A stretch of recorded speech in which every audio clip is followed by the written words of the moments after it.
Hello friends, welcome back to my channel entertainment with Raman. तो हम finally आ चुके हैं उस मोमेंट पे। फाइनली वो मोमेंट आ चुकी है, यानी हम falcon and the winter soldier के सीजन 1 के फिनाले पे आ चुके हैं। So without any delay, let's start.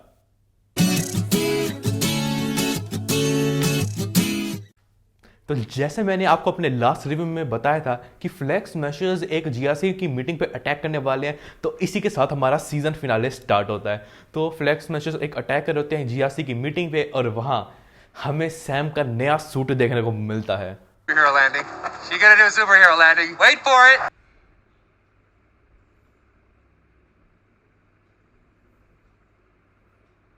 Superhero landing. और इसके बाद स्टार्ट होता है हमारा रेस्क्यू मिशन। तो सेनेटर्स को रेस्क्यू कर रहे होते हैं सैम और बकी। तो कुछ सेनेटर्स चॉपर में चले जाते हैं और कुछ एक मिलिट्री वैन में होती हैं। तो चॉपर को सैम चेस कर रहा होता है और बकी मिलिट्री वैन वाले सेनेटर्स की हेल्प करने जाता है। तो यहाँ पे हमें काफ़ी ऑसम एक्शन सीन्स देखने को मिले। सैम की एक्शन स्किल्स हमें देखने को मिली, काफ़ी स्मूथ स्किल्स उसने दिखाई शील्ड और अपने सूट दोनों के साथ। और यहाँ पे हमें एक शॉट में हमें देखने को मिला जब फैल्कन सिर्फ और सिर्फ कैप्टन अमेरिका सिर्फ अपने सूट के साथ ही एक चॉपर को डिफ्लेक्ट कर देते हैं। तो यहां से हमें पॉसिबली हिंट मिल रहा है कि उसका सूट वाइब्रेनियम से बना हुआ है। काली मॉर्गन था एक मिलिट्री वैन पे आग लगा देती है जिसमें सैनिटाइज होते हैं। तो वहां बकी जाता है और जल्दी से अपनी पूरी कोशिश करता है उनको रेस्क्यू करने के लिए। तो वो उनको रेस्क्यू कर देता है, लेकिन तभी वहां आ जाते हैं जॉन वॉकर अपनी फेक कैप्टन अमेरिका शील्ड के साथ। तो वो काली मॉर्गन था के लिए आया होता है क्योंकि काली ने उसके फ्रेंड को मारा था। तो वो अपने फ्रेंड के किलर को मारने के लिए वहां आ जाता है। बट कुछ एक्शन सीन्स के बाद काली मॉर्गन था वहां से एस्केप कर जाती है और वो एक मिलिट्री वैन जिसमें सेनेटर्स भरे होते हैं उनको वो एक कंस्ट्रक्शन साइट में थ्रो कर देती है। तो यहाँ वो कोई नेगोशिएशन नहीं करना चाहती। मतलब यही उसका थिंकिंग थी, यही उसका गोल था कि वो नेगोशिएट करके एक वर्ल्ड को एक बेटर प्लेस बना सके। लेकिन हमें पता है कि वो एक विलन कैरेक्टर है और एक विलनस साइड की तरफ पूरी कंप्लीटली जा चुकी है। तो वो सबको किल करना चाहती है। तो नेक्स्ट शॉट में हमें देखने को मिलता है हमारे जॉन वॉकर। तो जॉन वॉकर के पास यहाँ पे दो चॉइसेस होती हैं। वो अपने फ्रेंड के किलर पे अटैक करे, उसे मार दे और वो अपनी फ्रेंड के डेथ का बदला ले, या वो एक सेनेटर की वैन को बचा ले और उनकी हेल्प करके एक अच्छा पर्सन बन सके। तो अगर आप मेरे प्रीवियस रिव्यूज को देख रहे हैं, मेरे चैनल पे कंटिन्यूसली बने रहे हैं, और अगर आपने अभी तक वीडियोस नहीं देखी हैं तो click on the link immediately. तो मैं आपको बता चुका हूं कि स्टार्टिंग में लेमारुस हमें जॉन वॉकर के कैरेक्टर के बारे में बताता है कि उसने हमेशा बैटल के टाइम सबसे बेस्ट डिसीजंस लिए हैं। तो यहीं पे उसकी वो कैरेक्टरिस्टिक्स शाइन करती है और जॉन वॉकर सबसे बेस्ट डिसीजन लेता है और वो सेनेटर की वैन को बचा लेता है। तो वहां पे फैल्कन आ जाता है, farmer falcon now captain America वहां आ जाता है और सेनेटर की वैन को जॉन वॉकर के साथ बचा लेता है। फिर नेक्स्ट शॉट में वहां बैटरॉक आ जाता है और वो स्मोक ग्रेनेड्स वहां पे फेंक देता है जिससे फ्लैग स्मैशेस एस्केप कर जाते हैं। फिर वहां पे एक स्टेयर डाउन सीन आता है जहां पे शेरन और कार्ली मॉर्गन था फेस टू फेस होते हैं। तो वहां शेरन बोलते कि उसने कार्ली में अपने आप को देखा और उसकी हेल्प करी। फिर कार्ली मॉर्गन था शेरन को बोलती है द पावर ब्रोकर। तो फाइनली सारे कैरेक्टर डेवलपमेंट सब कुछ सभी शॉट्स के बाद अब हमें पता चल गया कि शेरन ही द पावर ब्रोकर है, यानी वही मैड्रिपोर्ट की लीडर द पावर ब्रोकर है। बेटरॉक भी वहां आके काफी शॉक हो जाता है और वो कहता है कि शेरन को अब उसे 4 टाइम्स पे करना होगा क्योंकि बेटरॉक को पता चल चुका है कि वो द पावर ब्रोकर है। तो वहां पे शेरन बोलती है कि वो ब्लैकमेल को कभी नहीं लेती और वो बेटरॉक को शूट कर देती है। और उसी सेम टाइम पे कार्ली भी द पावर ब्रोकर को शूट कर देती है और वहां पे वो डेड तो नहीं होती, तो वो शॉट उसके स्टमक में लग जाता है। तभी वहां पे हमारे कैप्टन अमेरिका आ जाते हैं और सैम वहां पे काली मुर्गा से बात करने की कोशिश करता है और दोबारा वो वही ट्राई करता है उसे बात करके और उसे एक अच्छे पाथ पे लेकर जाने के लिए। लेकिन काली मॉर्गन था अब कंप्लीटली विलन बन चुकी है, वो सैम पे अटैक कर देती है। तो वहां प्रॉब्लम ये होती है कि सैम उस पर अटैक बैक बिल्कुल भी नहीं करता, वो सिर्फ अपना डिफेंस कर रहा होता है और वहां पे काली मॉर्गन था चिल्ला रही होती है कि fight back, fight with me.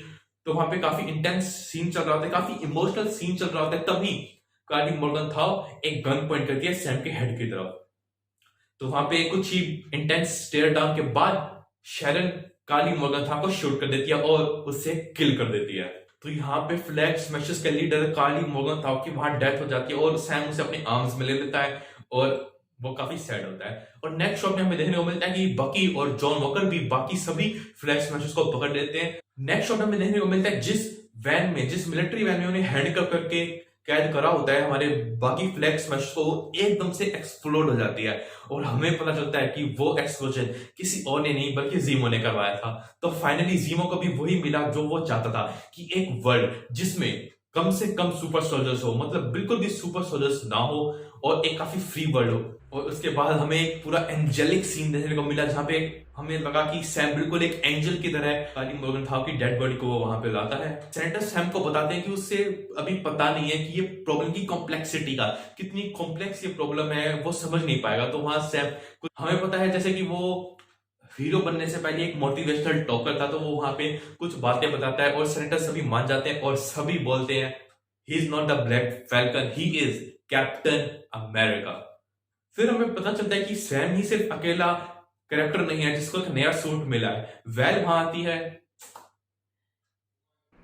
Valentina Allegra de Fontaine. Actually, it's Contessa Valentina Allegra de Fontaine.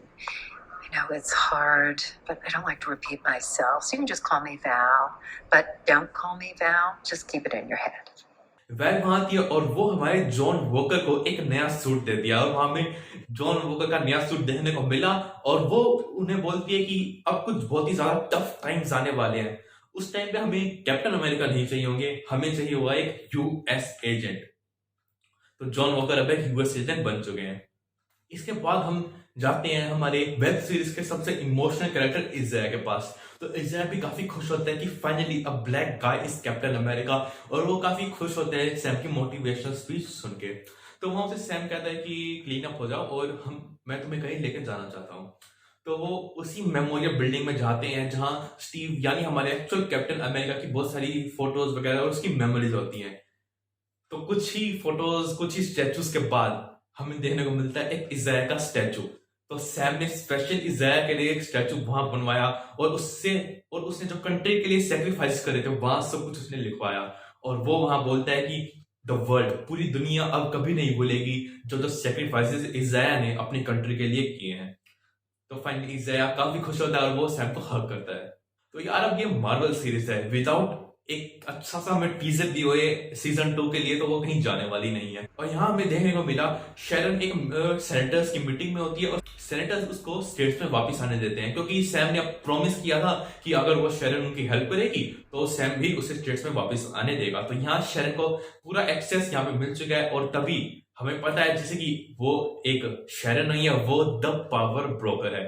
तो वो एक किसी को कॉल करती है और वो बोलती है कि अब सुपर सोल्जर्स मेन्यू पे तो नहीं रहे, लेकिन गवर्नमेंट सीक्रेट्स, प्रोटोटाइप वेपन सब कुछ लाइन पे आ चुका है, तो बायर्स को लाइन अप करना स्टार्ट कर दो। तो इसी के साथ हमारा फिनाले एंड होता है। तो फ्रेंड्स, ये रहा मेरे सीजन फिनाले का रिव्यू। थैंक यू अभी तक मेरी वीडियो में मेरे साथ बने रहने के लिए। और अगर आपने अभी तक मेरी रिव्यू की प्लेलिस्ट को नहीं देखा है तो क्लिक ऑन द प्लेलिस्ट, मैंने सभी एपिसोड को डिटेल में रिव्यू करा है। Thank you for watching and don't forget to like, share and subscribe.